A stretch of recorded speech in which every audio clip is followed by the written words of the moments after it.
Welcome to the feed to Embiid. I am your host, along with a guy who really hates. What would it be? Google University. Zoom University this year. Zoom. There we go. There we go. Give us an update. How is it today? Yeah, I mean, I only had 2 classes today. I was supposed to have one later tonight. The class got canceled, but I was explaining to you yesterday, Austin, and I'll tell our viewers that the problem with online school, at least in my experience, is that the workload almost seems like it's doubled in an online format. But the problem is with an increased workload, teachers are having group assignments and you have to stay on pace week to week. It's just pretty counterproductive, in my opinion, but there is no real alternative. So I'm going to weather this storm, and the marathon continues as usual. My grades are fine, but it's a pain in the behind if you're trying to watch the NBA and the NFL and keep up with everything. You know what I would say to that? As much of a pain in the ass as it might be. What's that? My guess is, even if you don't want to admit it, you have an unprecedented advantage that no one beyond you is going to have. So you might as well take advantage of it. Absolutely. Yeah. That's how I'm living. It's just straight A's across the board. We do have a quick pop in from Chris. Chris, what are you doing here? Can I get 2 orders of chicken and shrimp hibachi, some chicken fried rice, order of the soup dumplings, and some white rice. Thanks. Get out of here. You're done. Goodbye. I haven't seen Chris in a while. That was a little shot at me last time. 2 times ago when I was on Party on Broad, I did it live from a hibachi for my cousin's birthday, and so that's where that came from. But so we have a lot to jump in since we last talked. The Sixers introduced Daryl Morey to the franchise, to the fans, the public. Interesting conversation there. And then, it just sort of seems like everything is about to come to a head with the Sixers, and not just with the Sixers, but the rest of the NBA. The Woj reports and the Shams reports and the Mark Stein reports and the Zach Lowe reports, they're all sort of coming in pretty quickly now. And it kind of feels as though the team is going to be not just the team, but the league in general is going to be moving rapidly in the direction of a new season. And it's obviously because they want to, get the revenue. They want to get to that 72 game mark. And in order to do that and have a good chance at it, they got to start sooner rather than later, even if that means a shortened off season for people that were in the finals and deep playoff runs. But Brock, let's start off with the Daryl Morey press conference. So he begins by saying that they basically started courting him early on in the process, as soon as he became available. I'll tell you what I think first, and then I'll let you go. I don't think he was leaving. I don't think he was leaving Houston without knowing he had a job in somewhere else, maybe Philly.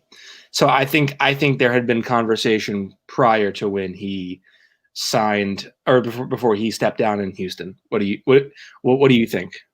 I actually think differently. I think, on the contrary, I know he talked about his children being grown up now, but he did mention during the press conference that his kids were a little upset with him because he was supposed to take a year off and hang out with them. And he even said that he tried to get Doc Rivers to come coach in Houston, but the problem was Doc Rivers looked at Houston's roster and Philadelphia's roster when the opportunity arose. And he said, well, you've got a 26 and a 24-year-old all-star and all-NBA defender. I want to go to Philadelphia. So Doc Rivers went to Philadelphia. And I think for Morey, there may have been some conflict with the front office. I think he was genuinely going to take some time off and spend it with his family. And ultimately, he fell into Philadelphia's lap. And Philadelphia, on the other end, was more than glad to bring Morey in because they're paying him handsomely. I mean, he's going to get upwards of $10 million a year. And this isn't a player you're putting on the court This is somebody that's going to work behind the scenes. So to pay someone $10 million on an annual basis for multiple years is not only indictment of who he is and the job he does, but also the direction that the organization is heading in. Yeah, I don't know. I mean, do you believe that? I don't know if I believe that. I mean, I just think that there's no way that he just takes 2 weeks off and then says, okay, my kids are annoyed, I'm ready to go back to work. Like, that's not how that works. well, 2 weeks is not a lot of time to make that decision. no, not at all. I would venture to say that he probably had conversations before he even stepped down in Houston. I would even argue that he and Doc Rivers might have had a hand in each other's being hired in Philly. Like, he might have been, he might have known for a while. I mean, he even went on the rights to Ricky Sanchez like the week before the playoffs began with his team in the playoffs. It wasn't like his team was eliminated and it was not in the bubble. His team was literally about to begin a playoff run, and he goes on to a Sixers podcast. That kind of shows you where his head was. Yeah, that is a little erotic. Yeah, that is unprecedented availability, like unprecedented, and there's no way that Houston would have been thrilled with that if it wasn't kind of known already what was going to happen. And so I just think that it was in the works for quite some time. And I think once Doc became available, he was like, okay, let's get Doc over, they had been talking already. Let's get Doc over to Philly. And then, I'll join soon thereafter. I'm not saying this isn't source info. Yeah. This is just me kind of thinking like the timeline doesn't sound organic or natural. And that's why, to me, I kind of just don't buy that it was as like sequential as he said it was. But that's just me. What do you think of Elton Brand and basically Josh Harris, Daryl Morey, and Brand saying, yeah, Elton was actually on board and even encouraged us to pursue Daryl Morey? What do you think about that? I think that has its own sort of connotations. Well, you're taking these undertones out of everything these guys are saying. I'm taking them on the surface level. Elton Brand described himself as a selfless person. He re-signed in Philadelphia. And I think this is a strategic decision for Elton Brand. He's a well-respected player and person around the league. And at the same time, Daryl Morey, during the press conference, said that he's heard he's a collaborative person. I think for Elton Brand, and Morey also likes these basketball minds, what he's doing right now is gambling on himself. He's going to stay in Philadelphia in the hopes that him and Morey can build something special, and then he'll take a contract elsewhere for more money. Right now, he's arguably going to be one of the most coveted GMs in the NBA when he's either steps down from this position or let go, whatever it may be, because he was in this position for 1 year. In this position, he has a pretty good body of work. He goes out, gets Jimmy Butler. He signs a couple of guys to significant contracts. Now this offseason, he plays a hand in luring both Doc Rivers and Daryl Morey to the team. And now if he spends the next 4 or 5 years with Morey building something special here, he becomes the most coveted GM or manager position in all of the NBA, in my opinion. So I think he's betting on himself. And one thing that I really liked that Daryl Morey said during this press conference was, you make great decisions when you have great people who are all working towards the same goal and not worrying about title or role. He said the best ideas can come from interns all the way up to both him and Elton Brand. Obviously, an intern isn't going to give you a trade idea that you're gonna jump at there. So take that with a grain of salt. What if the Sixers actually like we're having a press conference about they acquire XYZ player from XYZ team, and Dale's like, actually, our social media intern kind of saw this on Twitter and was like, Brian's trade machine proposal and gave it he saw Brian. Yeah, Brian would never stop. Brian would never, ever, ever stop if that happened. That would be Yeah. hilarious. But long story short, Austin, I'm buying into this collaborative effort. Daryl Morey seems like he's the type of guy that would take the fall and responsibility for anything that happens with the organization. His preface statement was that I know you guys are going to be tough on me, and you should. In Houston, he was very outspoken about taking blame and handling responsibility. So he's definitely the decision maker here. But the difference between this management and the management from last year or during the process era is that there's nobody going to be hiding behind puppets. Daryl Morey is going to be making these decisions, but it will be a collaborative effort. He wants Doc Rivers' opinion. He wants Elton Brand's opinion. He may even want Josh Harris's opinion. But something that Josh Harris said too was that they're going to try to stay as far away from this as they possibly can, ownership, that is. So they're still going to try to have these relationships with the players that are productive and friendly, but at the same time, when Daryl Morey wants to do something, they're going to stay out of his way. So I'm buying into this collaborative effort, and I think Elton Brand is speaking the truth when he says he's a selfless person. He's betting on himself here. I agree. To, I would say, some extent. Mm-hmm. You're cautiously pessimistic. I'm cautiously optimistic. No. It's not optimism or pessimism. It's me thinking this. It's me thinking that Elton Brand knows that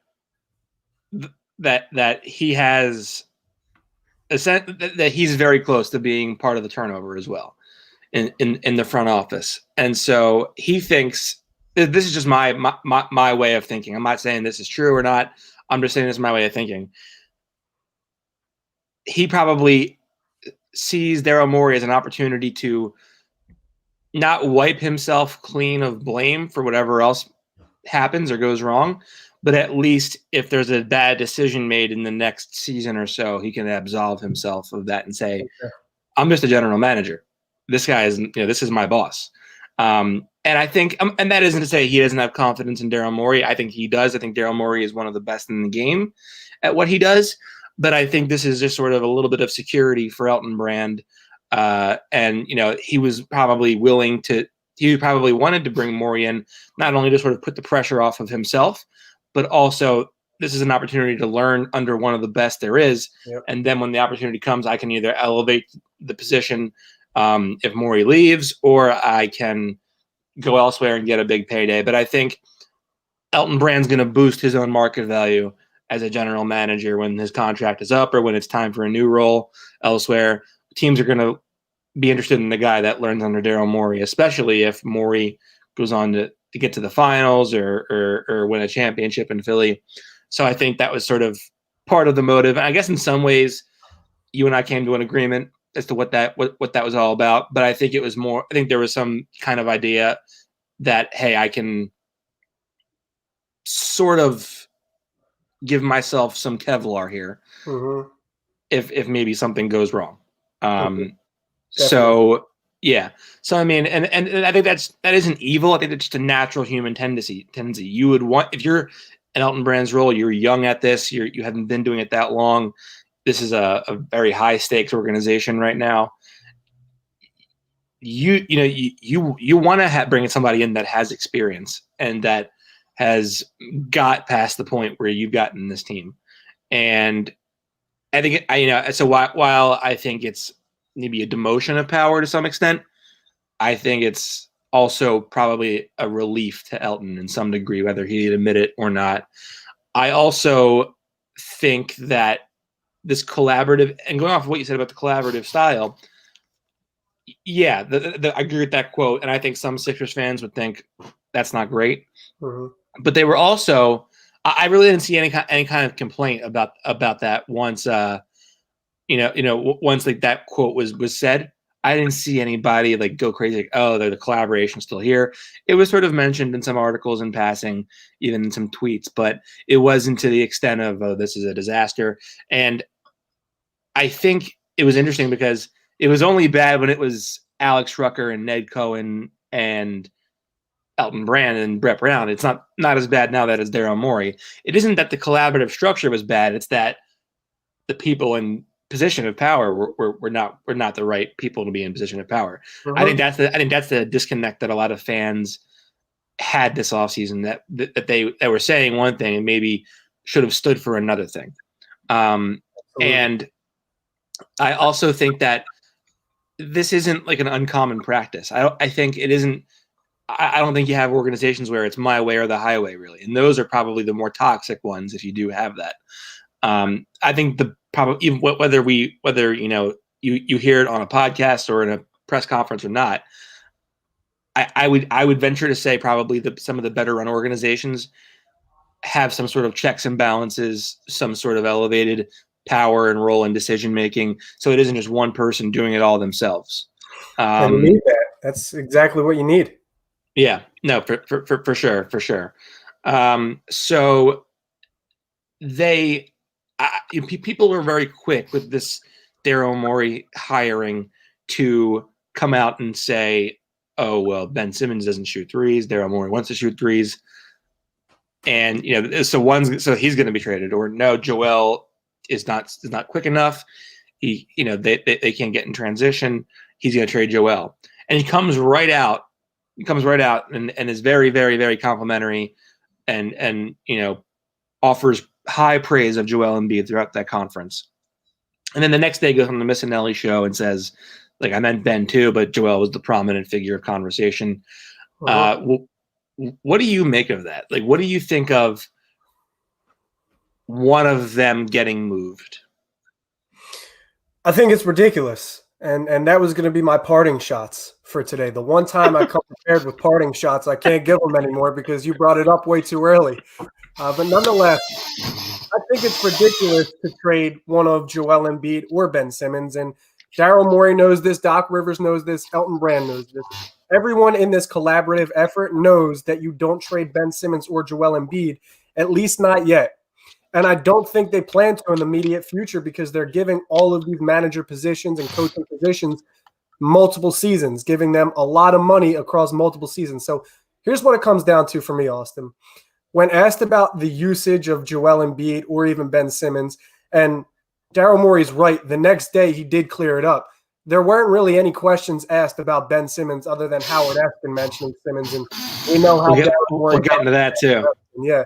So, I mean, he said essentially, I'm not going to be in charge of how players are used. I don't. That's not my job. That's Doc Rivers' job. But what he did say was the best way to win in the NBA is to take your talent and figure out how to utilize them the best, not take your talent and hammer it into a particular system. And this is perfect. So for any of the Sixers fans that have any confusion or there's misconceptions that arise with the three-point shooting, the plan is not to run small ball. The plan is not to shoot a wide array of three-point shots. The plan is to see how Doc Rivers uses these guys in his system and then adapt to that. So Daryl Morey talked about trading in this press conference, and he was asked plenty of times about what you're going to see on opening night. Is this the roster you're going to win the championship with? And what he said was, I mean, we're going to try to make a trade. If there's a window of opportunity, we're going to jump at it. It's probably not going to be with Joel or Ben Simmons involved. I'll tell you it's not. He couldn't outright say that. But what he said was, we're going to see how Doc uses them, and that's going to give us an idea, an increased understanding of what we need to go out and target. So sure, if Buddy Hield, if Jrue Holiday are achievable trades to make within the next month and a half, the Sixers are going to do that. But if they roll out this roster opening night and Doc is able to utilize guys different ways, maybe he gets more out of Al Horford, maybe he gets more out of Tobias Harris, then you pivot and see what types of trades you can make to build around those two. But a quote that I think is really important is that Daryl Morey said Doc Rivers didn't want to go to Houston compared to Philadelphia because he saw Philadelphia's roster and it had a 26 and 24-year-old Ben Simmons and Joel Embiid on it. If your head coach signs in Philadelphia for the contract that he signed in because of those two on the roster, there is no immediate plan to move either one of them. And Daryl Morey knows this too. And listen, he gave high praise to Joel, but Ben was hardly mentioned. I think for an analytics guy like Daryl Morey, he knows the importance of Ben Simmons. He knows how good Simmons is, and I don't think they have any intention of trading either two in the immediate future. It's actually a good point. I didn't think of that. Doc comes out and says 24, 26-year-old.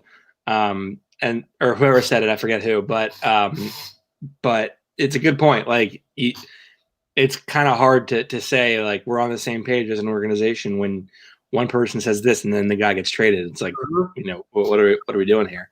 I'll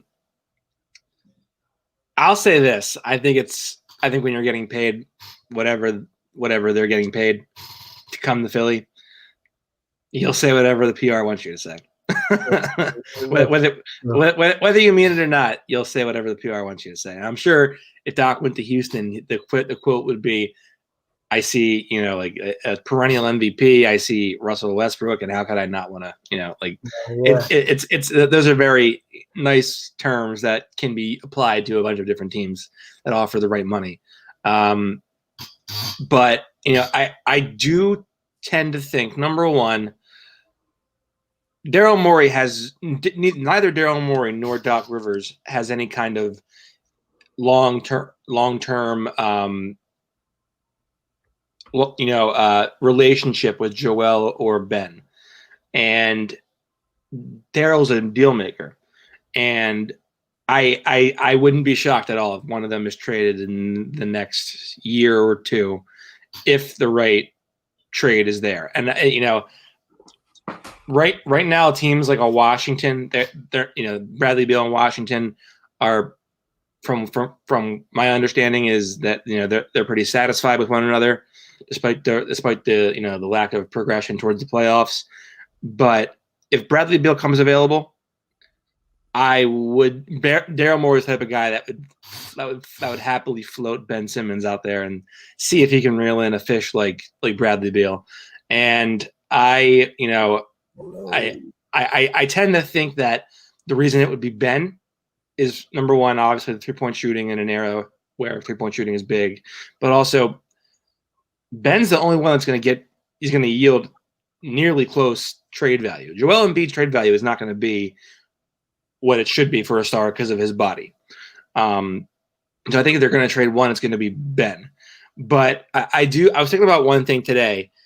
Even with like all the roster turnover that the Rockets have, Morey has always identified like one star and has built around that one star for continuity purposes. James Harden's been there for 8-9 years already. I forget how long he's been in Houston, but he's been there since he hasn't left Houston since he was traded there. So all of the turnover has been around James Harden. So Morey identifies a star to build around, and then there's a bunch of turnover around that star to best maximize that player. And then he brings in Chris Paul. Chris Paul gets traded, but the clear star of the team was James Harden. So even though I think there could be some roster turnover, I think he identified Joel Embiid as his James Harden, and I think the pieces around Joel Embiid could be moving, but I think Joel has also become accustomed to that. I think Joel doesn't really get too close to anybody on the team because, like, Robert Covington, good friend, gone. Justin Anderson, gone. JJ Redick, gone. Jimmy Butler, gone. This year he was close with, I think, Josh. Josh is probably going to be gone. If I had to put my money on it, I'd say Josh is probably gone. So I think Joel is sort of used to having turnover, and in a way it kind of mucks up the team's chemistry because there's no continuity. And when you don't have continuity, when you have when you're at a job and you have colleagues that are staying 2 months and leaving, it's hard to get close to people because you don't want to be in a position where you're saying goodbye to your friends. And that lack of continuity is exactly why I don't think they would trade Simmons or Embiid. See, my thing is, I understand what you're saying with James Harden, and there's no denying that for a 9-year span, Daryl Morey did everything he could to build around James Harden. I think the difference between Houston and Philadelphia, though, is that if you look at the tiers right now, Joel Embiid is arguably a much higher tier than Ben Simmons. But I think in terms of potential, they're on an equal tier. So if you look at the two of them in their primes in the next 3 years, both have the potential to be among the top 5 best players in the NBA, in my opinion. That's, of course, depending on how Doc uses everybody and how they develop and their health. But I think with Ben and Joel, you're not going to look to trade them. You're going to look to build around them.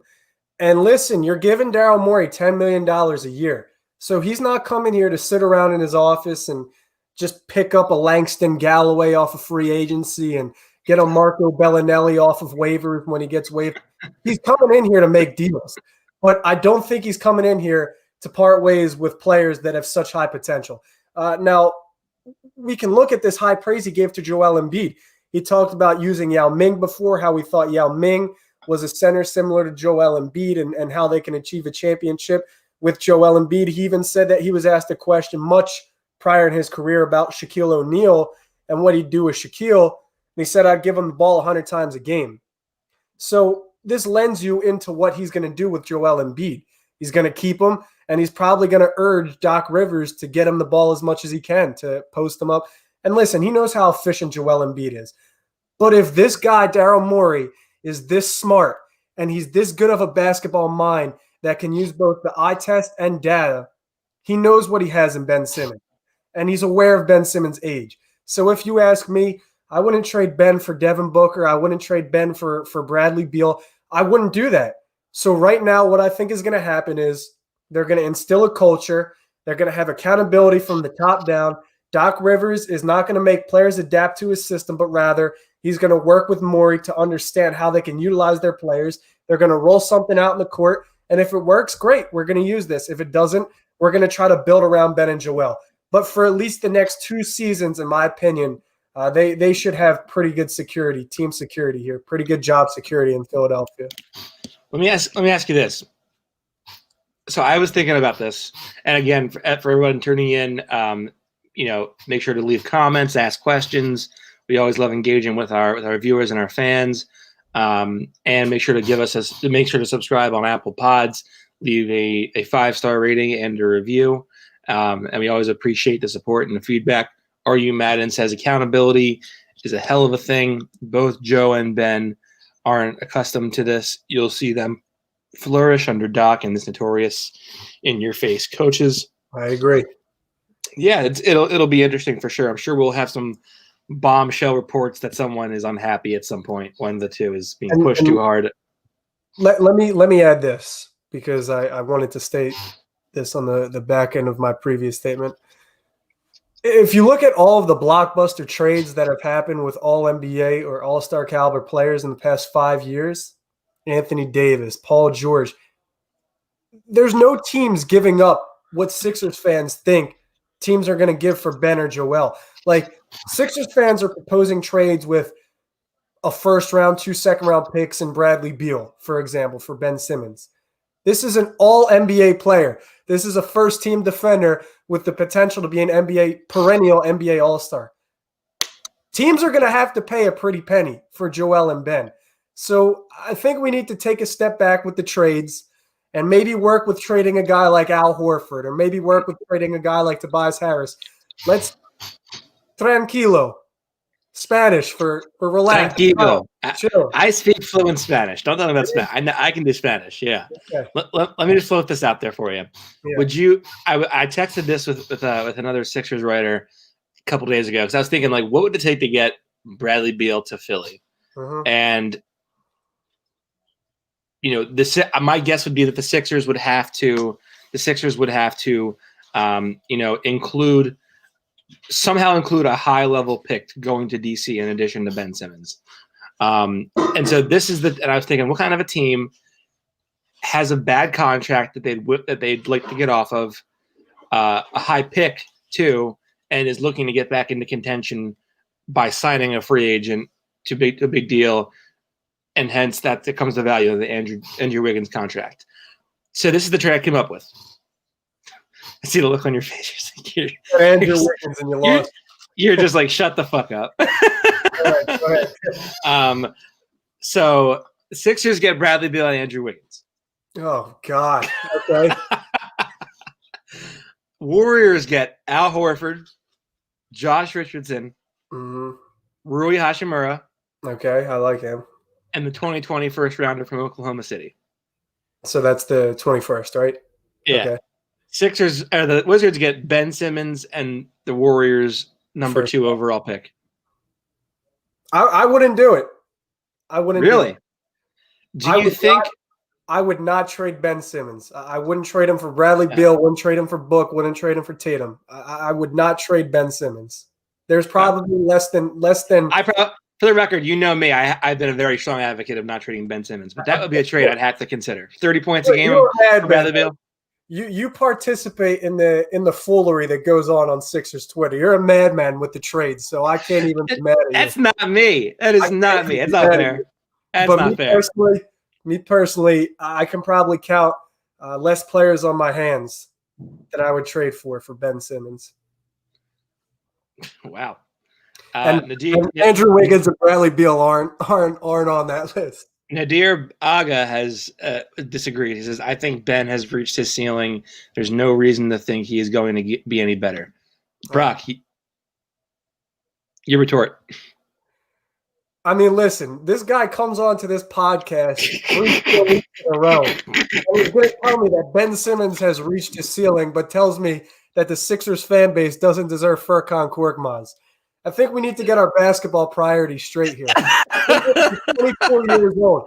He's an all-NBA player, a first-team NBA defender, and potentially a perennial NBA all-star. There's not a guard in the league that can guard Simmons one-on-one. And if you move him to the 4, you're going to have positional mismatches everywhere because he can run the floor better than almost any player in the league. So in my opinion, Ben Simmons' ceiling, we don't even know what it is yet. And this is without a jump shot. So just wait until he starts shooting those 15, 20-footers and gives the threat of a J so people actually have to pick him up and defend him when he brings the ball up past half. All right, break it up, you two. Here's my logic behind that trade. One, let's say Giannis doesn't sign a supermax, and he says, "I'm going to play it up." What? It's rumored he is, right? Yeah. Yeah. Okay.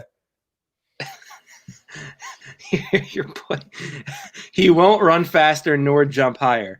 I don't know this. I don't think this guy's watched much Sixers basketball. I think Ben's one of the fastest people in the NBA, full court. Yeah, I don't know if we have Dr. Oz right here. I don't know who this is speaking, but I think it's a little unfair to say Ben won't run any faster. Yeah, no, it's 24 years old. I think it's a nice conversation for sure. So if Giannis doesn't sign with Milwaukee and he basically says, "Prove it to me, or I might bounce." If you get out the Wiggins deal, you can add Giannis to that core, and then that team is going to be unbelievable. To what core? The Philadelphia core? No. Where the hell are they getting the money for that? The Warriors. So if you get off the Wiggins contract, you can put yourself in position to get Giannis, and so that would be an incentive to say, okay, we'll if we can get off Wiggins to go for someone like Giannis. We'll do that and we'll give up the pick maybe because this draft is not a great draft class. And, Bob Myers is a pretty smart guy. He's always playing chess, not checkers. Obviously the Sixers they're going to give up Ben. They want to get Bradley Beal back. And I think you have to get that third team involved. And so 2020 first rounder from Golden State, the Warriors get a stretch 5 and Al Horford. They get a piece for the bench and Josh. They get a young player in Rui, and they get a first-round pick back. Wizards, obviously, they get pieces to add to their core. They get a little younger with Ben. They get a number 2 overall pick. I think they can sort of hit the reset button there. I think that's a good 3-team trade. Yeah, the problem with 3 teams is that when there's a lot of moving parts, they usually fall through. I think that does benefit the teams involved, but like I said, you know my stance on Ben, so I would not anticipate that Philadelphia does that. I wouldn't want them to do it, but if it came down to it, I would much rather have Andrew Wiggins and his contract than Al Horford and his. Okay, interesting. I don't know if I agree with that, but interesting. Let's take a quick break before we jump into the next part of the podcast. Talk about our boys at the King Cobra. Brock, you're not of age yet, but do you like shotgunning soda? Yeah. I do. I mean, what tool could I use? If you like shotgunning beer, you might want to increase your shotgunning time at parties. check out my boys at the King Cobra. King Cobra is a shotgunning tool that makes the perfect shotgunning hole in under a second. It's also a tab puller, vent puncher, and all fits on a keychain. For more information about the King Cobra, check them out on Instagram at the King Cobra Co. That's the King Cobra Co. And Cobra is spelled with a K. For 10% discount on all products, enter the code Trust the Cobra 10, all caps, all one word. Pick up yours today. Austin, I turn 21 in a month, so you're going to have to work on that sales pitch now. I'm just warning you. I'm sure I could probably get you a free Cobra. I probably could. Nadir Aga says, you wouldn't trade Ben for Luka. That is how much you adore this athlete. Ben is not. I say that? Ben is not a basketball player, apparently. Oh, is that? I guess I lost that in translate. That is how much you adore this athlete. Ben is not a basketball player. What the hell does he? What the Sixers give him $150+ million to do? Stand out there and jump and run? You just told me you can't jump and run any faster. So why'd they pay him $150 million then? I'm not going to turn this into a political podcast, but what did Kamala Harris say in her debate against or what did Mike Pence say in the debate with Kamala Harris? You're asking the wrong guy, unfortunately. He says he says or someone said, I forget who said what, but you are entitled to truth, but you're not entitled to your own facts. And I think Nadir is trying to make up his own facts here. Now, so getting back to that press conference, so they talk about, they have Howard Eskin's question, which was, I mean, the way that Brand, Harris, Rivers, and Morey, the way that the four of them looked in like disgust and disdain at the Zoom screen, there's no way that the Sixers PR did not have him trained for when Howard asked the question. And his first response was like, "Do I have to say nice things to you?" Yeah. He knew right then and there who it was. He knew it right off the bat. It was great. Everyone loved it. Watching it live was so funny. You had people commenting. They're like, Daryl Morey, trade Al Horford for what they say. I don't remember what people were saying. Let me pull it up. They were saying trade Al Horford for a Ruffles cheddar bag of chips in the live stream, like as this is all happening in Zoom. It was hilarious. Ruffles is not even good. That's like the worst brand. Yeah, I don't eat Ruffles.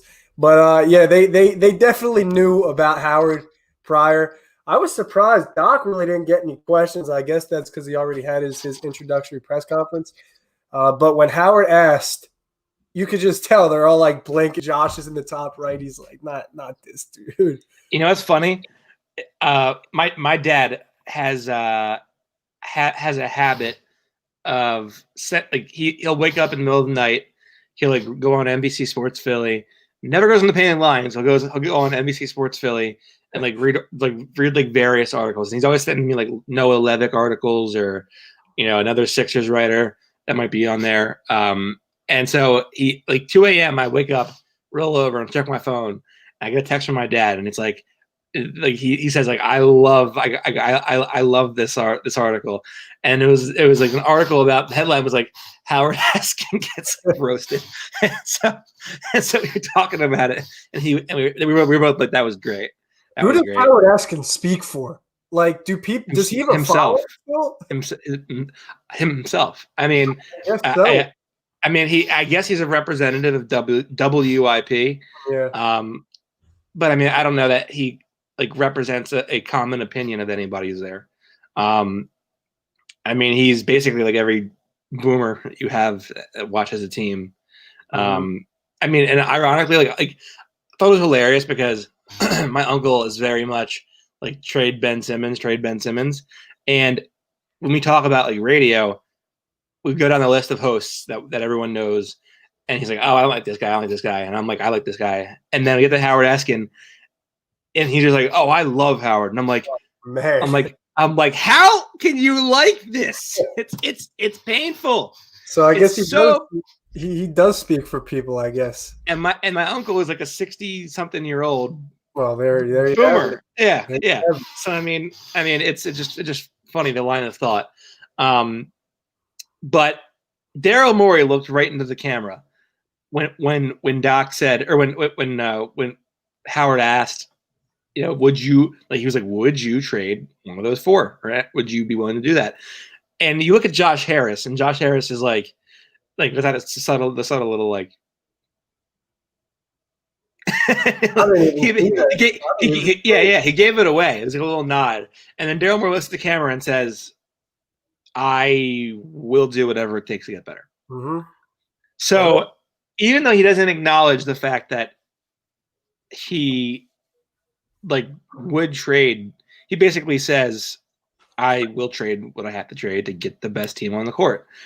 And so I'm curious to see what he has in the books. My suspicion would be that as soon as it became real that he was going to be joining the Sixers, he was probably planning out, like, okay, what moves work where.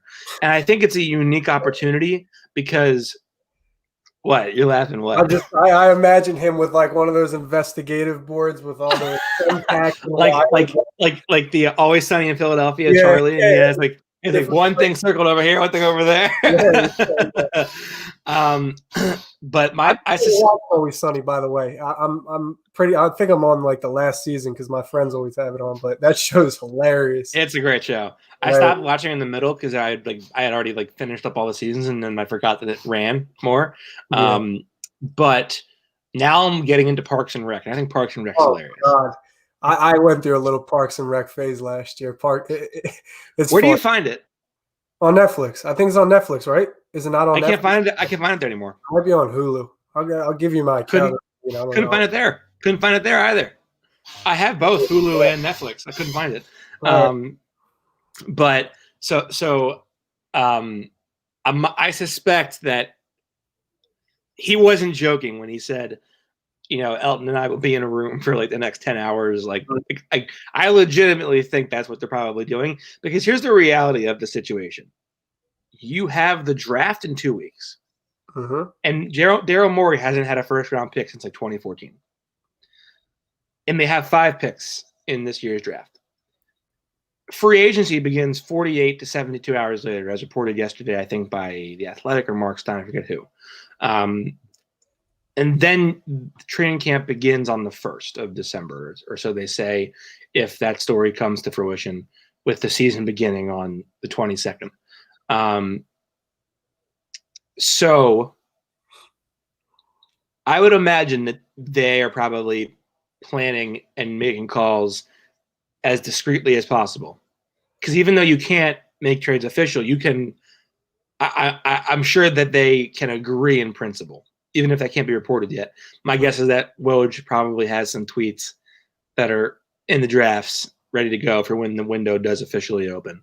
But I would be very shocked if Daryl Morey doesn't already have some things lined up, some moves ready to go, because even though he said it would be bad decision making for me to come in here on the first day and say, I know what the problems with this roster, or even though he said sometimes the best deals are the ones that don't happen.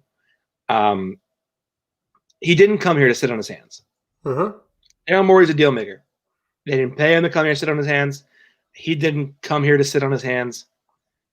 He's going to make deals. And my guess is that we're going to see unprecedented turnover speed for this roster. And I think things are going to happen very fast once they can legally happen by the way of the league. What do you think about that? Yeah, you raised a few good points. And a couple of episodes ago, you said something that really stuck with me. And that's with this schedule, not only having the uncertainty, but the speed of everything going on. You want to have your guys in the building together so you can create this cohesion. So if you're going after a free agent, if you're trying to trade for somebody, you have to do it before December 22nd to at least give them a few weeks to get properly acclimated. Now, in terms of a trade right away for Philadelphia and the draft as well, I really have no idea where Philadelphia is at. And I say this because you make a good point. Daryl comes in. He says, I can't really address Philadelphia's problems. I don't really know what went wrong. And he also says patience is a virtue. He didn't say that word for word, but that's the message he conveyed. If I don't have a trade in the window of time that we can get one off before December 22nd, I'm not going to force one.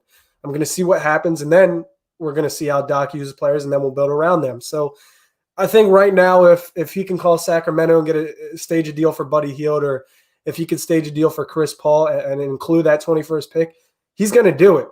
But at the same time, if Sacramento is not budging, if New Orleans isn't budging, if OKC is not budging, I don't think he's going to force a trade. I think they're going to try to make up for it later in the season. But at the same time, Austin, Philadelphia has the worst cap in the NBA right now.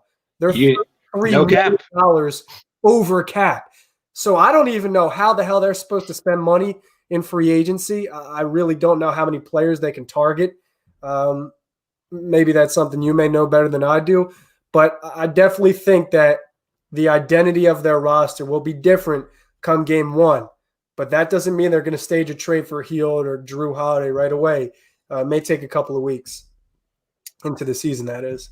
Okay. Horford for Eric Gordon, says Zaclavo 1. That's a Morey contract right there. That'd be an interesting one because they could still play 5 out with Horford and it would give Sixers some shooting and a little bit of creating and I guess like a minuscule bit of ball handling. But that contract looks like it's a bad one too. I think when people are like proposing trades, like Brian has done, some people have done in my DMs have been proposing trades. I've been proposing some trades. One thing that we can't get carried away with here in trade ideas is you don't see it with like the best run teams. You don't see it where that team universally, overwhelmingly wins a trade, where they're giving up nothing and getting back 2 great pieces. You just don't see that. And those are the teams that are in good shape. A team like the Sixers that has 2 terrible contracts, no cap space. I don't think you're going to get back both Buddy Hield and Chris Paul. I just don't think that's realistic at all. No. My guess is you're going to have to take on one bad contract in order to get a better fitting player that also might be on a bad contract. So whether that is one of Chris Paul, whether that is one of Buddy Hield, I think it's going to be. I think they're going to make some trade. But I just don't think they're going to get like this guy and that guy. And I damn sure don't think it's going to be like this, like these massive 4-team deals where they're getting like 6 pieces that fit really well and one guy that is like a cure-all. So when I see those trades, I'm like, that's just not realistic, even if you want it to be realistic. 99% of them are. Yeah. And I also think that he's going to – I think one thing Daryl Morey's become very good at is working the margins. Mm-hmm. And I think that's what he'll do with those second-round picks, even with maybe those undrafted free agents that he likes. He's very, very, very big on undrafted free agents. He loves those. And he loves Covington. And so I think we'll see him approach that. My guess is he probably gambles on like an undrafted point guard instead of paying Raul Neto like $1 million plus, and that kind of thing. I mean they're in cap hell, and that's in a normal cap year. This is a year where you're seeing regression in revenue with what's going on. So they're going to be in the tax area anyway. But I think one thing that we can say for this ownership group is that the Sixers owners care about winning. They went from respectfully to Rep Brown, a dog shit setup that they had, which sounds horrible. Brett's a good guy, but I mean, let's call it what it was. It was not a good setup. And they go from that to now where they are, which is arguably a top 3-5 coaching combo, front office combo in the league. That's a far cry from where they were. I mean, they've rejuvenated this entire city and this entire fan base, and they haven't even moved anything on the roster yet. It's all been front office and coaching. Exactly. So, I think people forget what Philadelphia has. So 2 years ago, you have a better roster with J.J. Redick. You have some shooters on there, but Philadelphia is a 50-plus win regular season team that has generally underperformed in the playoffs. But this is with your 2 centerpiece players younger than 25 years old. So you have to account for the fact that Ben and Joe are getting older. The older they get, and if they're on this trajectory to be as good as we think they are, the better they're going to get. So that also means you need to build around them a little less than you normally would have if maybe they're 23, 24 years old. There's that. And people also forget that Philadelphia was one of the most productive defensive teams in the league with Jimmy Butler last year for a stretch of time with their starters on the floor all healthy. So Daryl Morey has said it. Doc Rivers said it. They want to return to being a dominant defensive team. And I think they can be. I think part of the reason why they weren't successful in playing bully ball last year was because of how Brett Brown utilized their players. So if this is more or less the same roster they feature next season, I still think they're a dangerous basketball team. You got to think about this. Tobias had career years in LA with Doc. You talk about Daryl Morey really squeezing the margins, getting the most out of those players. Doc is the perfect coach to do that too. So you can be okay with getting guys that you can build around, or getting guys to build around Ben and Joe rather, that aren't superstars. But for Philadelphia, they're going to go after that third piece, that fourth piece to complement them, because I don't think Ben or Joe gets traded. I don't think Tobias gets traded this season. So what does that leave you with to trade? Josh Richardson, who's maybe an asset in some teams' eyes. Matisse. A lot of teams' eyes. Yeah, and Matisse is definitely an asset to every team. Zaire Smith, you can sell a team on maybe his athleticism or the unknown of Zaire. And then you've got Al Horford. Why would a team want Al Horford? They wouldn't. You have to incentivize trading for Al Horford. So a team that can absorb that money might look at Al Horford and say, all right, fine, we'll take him. He can maybe benefit us if we're New Orleans or we're Sacramento. But then also you got to give up a Thibault or a Smith or a pick. I think Philadelphia is going to do that. But the main point I wanted to hammer here was, if this is more or less the same roster you see next season, they're still a dangerous ball club. I think coaching is huge. So I think the difference between Doc Rivers and Brett Brown is going to be really apparent really early next year. Okay, interesting. Well, first of all, congrats to the Horford family. Al is expecting Al and his wife are expecting another child. I saw last night. I ended up on I think his Instagram somehow, I forget. But that's where I saw it. Only he could shoot on the court the way he does off the court. God. You won't be sitting here talking about his contract. Oh, I thought you meant shoot in a different way. I did. If he could shoot as good on the court as he could off, we'd be cool. This is just an R-rated podcast now. And so I don't think that'll play a role, but I think maybe he's not too keen on moving around and maybe finding a new team, as he might have been if his wife weren't pregnant. And maybe that was kind of part of what affected his play. I don't know how far along she is or when, they knew it, but it would be, maybe, who knows? I'm very curious. I hate his jump shot. Al's the little wind back and it's no, it's like he has it's like a crank and he goes in front of his face and he just catapults it. It's weird. But we look like such fucking dweebs trying to mimic a jump shots. Oh man.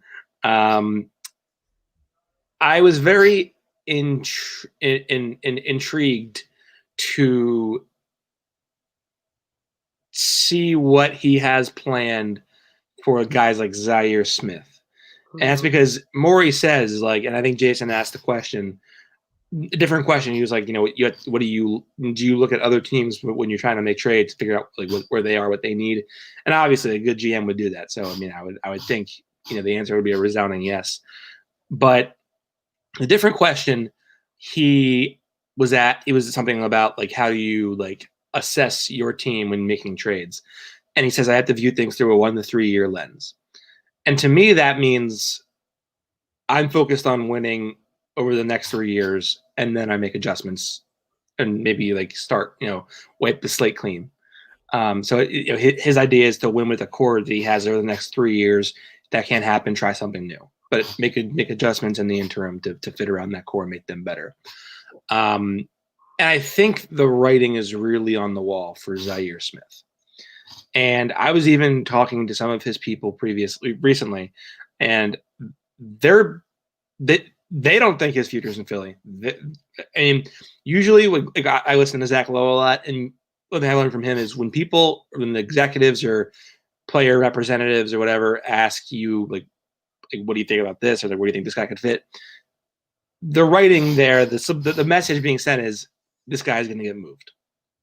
And so I get the impression that they're going to try to move Zaire in any package that they make, to get this to get a trade over the top. And I'm not saying that Zaire has the value to push a trade from a no-go to an over the top, but I think it could be like, oh, we can throw this in if it makes it more worth your while. Yeah, I think Zaire has potential, and I think it's unfair for him to rot in Philadelphia. Now, I know you showed us the messages, and whoever you were talking to thinks that a $100 million contract is in Zaire Smith's future. And if Philadelphia does throw him in to a package, then, of course, you'd be pretty upset if he did go earn that contract. But here's the thing. Zaire Smith is a movement-based player, really good defensively, had good numbers defensively in college, great athlete, really good in transition, backdoor cutter, baseline mover. But I just don't think that his project fits Philadelphia's timeline. This is what you've said. It's what Jason wrote about. This is what we've speculated. Anytime he's gotten an opportunity to play in Philadelphia, he just looks a little lost. He looks a little out of place. I don't know if it's due to injury that he's had to overcome, if it's the fit, if it's nervousness, whatever it may be. I just don't think the Zaire Smith project in Philadelphia fits their timeline. So I definitely agree. I could see him on the move. And listen, man, I hope he earns that $100 million contract. That'd be a story, one hell of a story. Well, I'll tell you this. My worst fears have come to fruition. Someone sent me a screenshot of myself shooting imitating Al's form on the podcast, and it looks as bad as I thought it would look. Yeah, it's not great. Oh boy. Yeah, I mean, I think one thing that has hindered Zaire has been the fact, number one, obviously, I say the most obvious first, he nearly died of an allergic reaction, and that set his body back years, and that really stunted his development and his growth. And then number two is he was asked in college to play up a position because of how athletic he is. He could jump through the roof. He was playing in a 4 spot and really like a high post kind of area, and he's 6'3". 6'3", 6'4". He's going to be playing guard in the NBA. So I think that was a really bizarre fit to begin with when you don't have that window to sit here and teach him how to play shooting guard, how to play small forward, how to do all these things when he just came off of a college season as a freshman where he was playing playing power forward or whatever. And I think that was sort of the kind of thing that was destined to fail in the end. And I do wish him the best. And would it shock me if like they trade him and then he immediately ends up like averaging like 15 points per game? Like, no, it wouldn't shock me because that's the most Sixers thing in the world. Only like I was even talking with that agent. I even said like it would be the most Sixers thing in the world if that happened. He laughed at it, but I mean, I think there is potential there, but I just don't think it was ever going to be with the Sixers. And I think when Brett Brown said, we're star growing, whatever he said, like we're star hunting or star developing. That was a very wishful thinking thing. I think he probably said that and knew it wasn't going to be the case, but he also knew that his window wasn't going to be long enough to see it through and have to answer questions about it. So he's just like, fuck it, we'll throw it out there. It's almost like you could have drafted a really good 3-and-D prospect that would be an immediate fit instead of him. You think? Yeah. And they could have also signed Tobias Harris outright anyway if they wanted him that bad. They could have given him 140. Mm-hmm. Last thing before we go, DeCleva1 says, Doc, I don't know if that's DeCleva or DeCleva, I don't know. But Doc is going to do wonders for everybody. Definitely no accountability issues. Uh-huh. I don't know. I mean, the Clippers stories say that he was very favorable towards Paul George and Kawhi. Now maybe that's a little different because Kawhi's won a title, and you can't easily tell a guy that won a title what to do. But I mean, there has been accountability issues in the past. But I think Doc gets on you and he makes you want to play for him. Like Kevin Garnett was had balled out when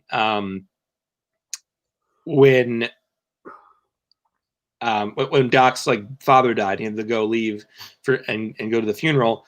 And that documentary that the one that was on Netflix, like KG said, like I balled out for Doc. So Doc's players play for him. Now, maybe that's a circumstance where you have a guy who's hungry to win a title, whatever. But I think time will tell exactly, what's going to happen there. But I think we've said this a couple times. He's the best guy he was the best man for the job. At least to the ones that were immediately available that had experience. Yeah, listen, if you go from no accountability to any accountability, that's an immediate upgrade. Doc Rivers is one of the most powerful voices in the league. He has a great history of coaching, 2+ decades. And listen, Ben and Joe are still young, 26 and 24. They're not Kawhi Leonard and PG with these outgoing personalities and have already established themselves in the league. So I think Doc will have an easier time trying to get through to these guys. And another thing you also have to take into account is that it's not just Doc Rivers here. Sam Cassell was brought onto this staff. Dan Burke, a guy who's notorious for holding players accountable defensively and in practice, is on this staff now.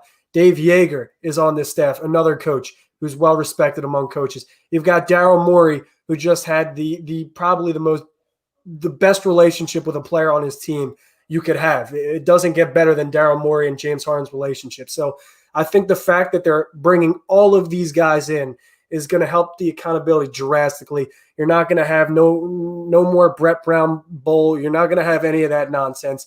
You got a lot of good guys working with these young kids. So I think Philadelphia is in great hands. And let the record show it's the clever one. So going forward, I will make sure to try to pronounce that right. The clever one. Now, Brock, before we go, the Eagles have a quarterback problem. Yeah, they do. They do. Oh my God.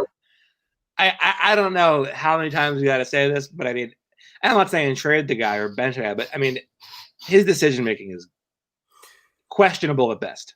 Yeah, I think Wentz has been pampered throughout his career. I said this to you a couple of weeks ago. I find it very annoying that Carson Wentz has every excuse in the world for him, and yet the Philadelphia fan base just does. I mean, they go crazy with Joe and Ben. God forbid you see Joe eating a Chick-fil-A sandwich. Oh, it's the worst. It's the end of the world. Carson Wentz won't throw the ball away and gets sacked and fumbles and throws picks every drive, and everybody's just looking for an excuse to bail him out. The thing in Philadelphia is that they're an old roster. They won the Super Bowl with this roster. They kept most of those guys.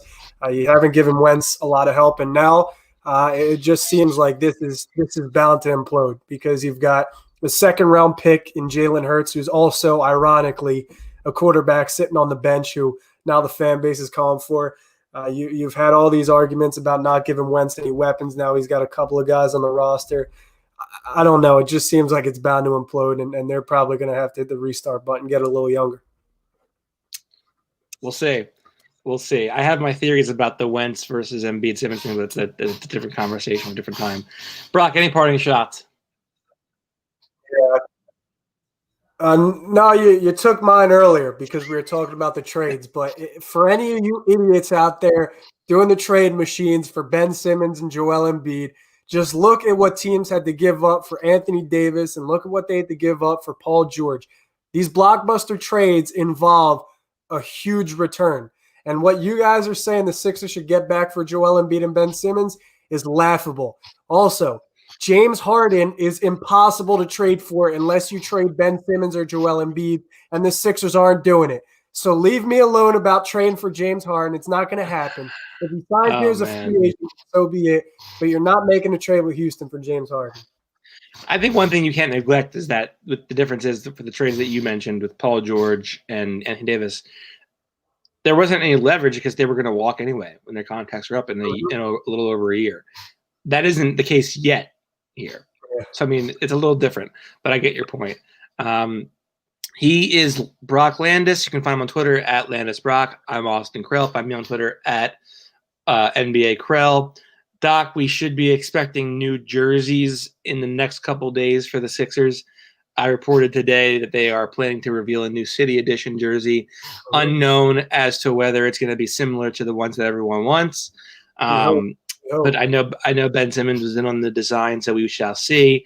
I would hope my information is not compromised by anything, but I suppose we will see. He is Brock. I am Austin.